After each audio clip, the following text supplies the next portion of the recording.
Huenda utajiuliza kwamba ni kitu gani ambacho kinaendelea hapa. Haya sio maandamano, bali huu ni ushangiliaji wa ubingwa baada ya Arsenal kuweza kupata ubingwa zaidi ya miaka 22. Alipambana na akakosa kabisa ubingwa EPL. Sasa mwaka huu baada ya kushinda ubingwa huo, bwana, nchi mbalimbali, sehemu mbalimbali hapa Afrika, watu wameamua kufanya sherehe na maandamano makubwa zaidi kuweza kuipongeza Arsenal. Tena mashabiki wa Arsenal uwezi ukawaambia chochote kwa sababu sasa hivi wao ndo habari ya mjini. Yani ukionekana unashabikia timu ya Arsenal, basi kila kitu kitakuwa kwako kimenyoka kabisa. Hao ni mashabiki ambao wanashabikia Arsenal na wameamua kuungana kwa pamoja kuweza kufanya paredi yao ya ubingwa. Sasa ukisikia paredi ya ubingwa, hii ndo aliyoifanya Arsenal.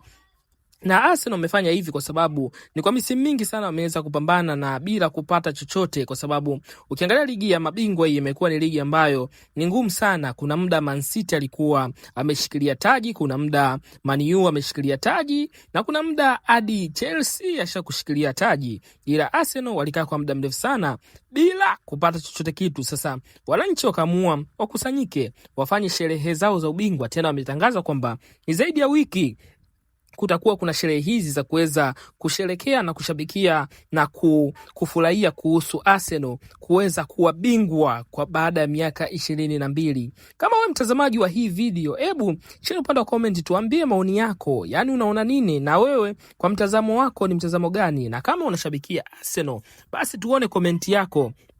Utuambie, je, Arsenal wamezingua au wako sawa, au ni ushamba wa kutoweza kusherekea ubingwa? Maana kuna watoto walizaliwa hadi leo hii hawakuwahi kuona Arsenal wamekuwa bingwa EPL. Yani tunaongelea miaka 22 iliyopita. Kwa hiyo wote waliozaliwa kabla miaka 22 iliyopita, basi wote hawakuona kwamba Arsenal ameweza kuchukua ubingwa. Nchi kama Kenya, nchi kama Uganda zimeibuka sana kidedea katika sherehe hizi, yani vivitu wanavyovifanya Afrika. Hata huko Uingereza wenyewe waje kufanya jambo kama hili. Afrika kwa mara ya kwanza imeweza kuwa mfano kuonyesha jinsi sherehe na ushangiliaji wa ubingwa unavyotakiwa kufanyika baada ya Arsenal kuweza kuchukua hilo taji.